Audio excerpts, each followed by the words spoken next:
What's happening, my people? So, coming to you today with music review. And this is the Diplomats Diplomatic Ties. So the boys are finally back together. Jim Jones, Cameron, Joel Santana. Took years and years and years for them to finally get their beef squashed and money issues and all kind of stuff. They all been going against each other. Joel's been away from the game, got gun charges and cases pending and shit. I think Jim got some cases pending too, man. It's been a bunch of stuff over the years, but they finally managed to get back together. So let me get into the music. It starts off with track 1, intro, Stay Down, featuring Trav. Classic Diplomat stuff, classic Dipset beat and stuff. Go hard. The beat is nice, so that is just, it's refreshing right there. It won't last long. Number 2, Dipset Forever. Another good one. They come out the gate swinging. Man, but they gas out. And they think they're about to knock their opponent out. They swinging hard and they get tired and the opponent get up and whoop their ass. Because after that, it goes downhill.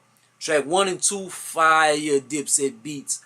Just like you don't look for them with the most lyrical stuff and everything, but they got that vibe, and the beats is just always, it's their beats. Like that track 1 and 2 is classic Dipset. After that point, number 3, On God. That one is they chasing a young sound. They chasing that 808 drum, that Atlanta, down south kind of stuff. Even though they birthed a lot of that because they had a lot of 808s and stuff back in their time. But this right here is just like a younger sound that they chasing, and it just doesn't come off well. It comes off like an old head trying to dress young and stuff in the club.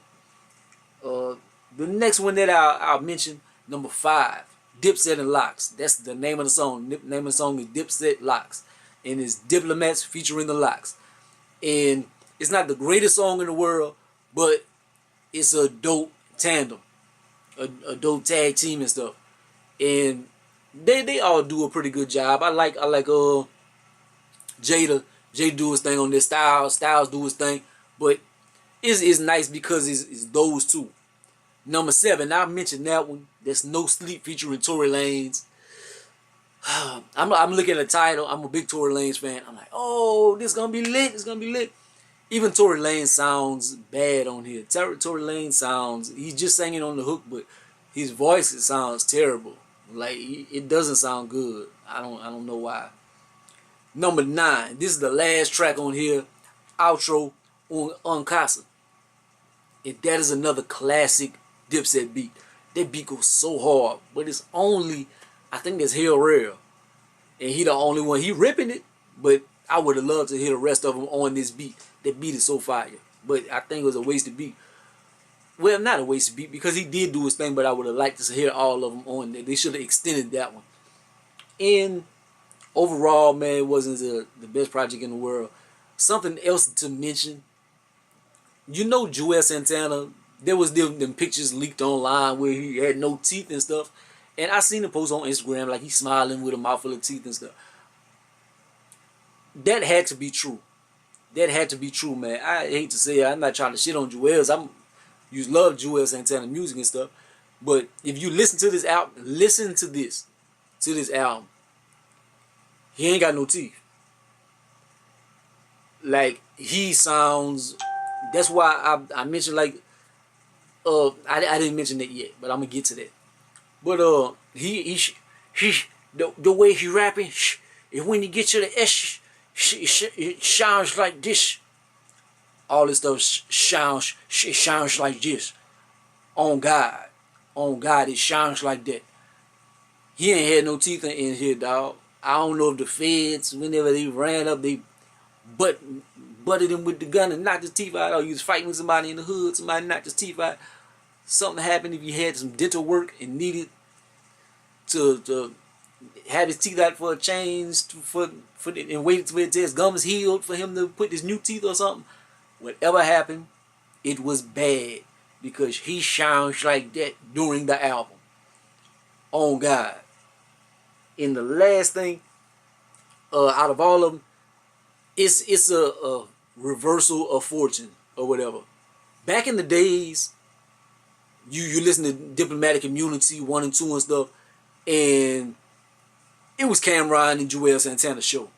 Like Jim would get on there and you'd be like, Jim was the worst rapper out of the group. He was all off rhythm and stuff. Times have changed, man. You stay active in the game, like fighters, man. When a fighter is active in the game and they can get better, they do their thing. And it could be a classic boxer or something. It could be the sorriest boxer right now, but if Sugar Ray Leonard get his ass back in the ring after being out for 20 years, he gonna get whooped by the sorriest boxer, probably. That is kind of the case here. Jim always stayed active. Jim been dropping albums and stuff. Jim sounds the best on here. Like Cameron dropped some stuff too. He sound alright. Joel's don't, but that's partly because of his teeth. But rap wise, Jim does the best job on the album to me out of the group. And that is, you would have never said that 10, 15 years ago. But out of 9 songs, man, about 3 of them were good because of the beats. And about maybe 2 is decent and the other one's trash.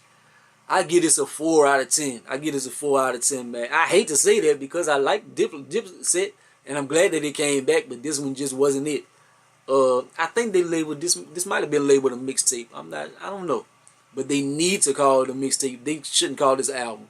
Because even though albums and mixtapes are basically the same thing nowadays, they should save face by saying this is a mixtape. Oh, we got more heat in store. This was just something we wanted to throw out. That's what they should say. But like, comment, subscribe. Gonna be the greatest and the most hated. Peace out.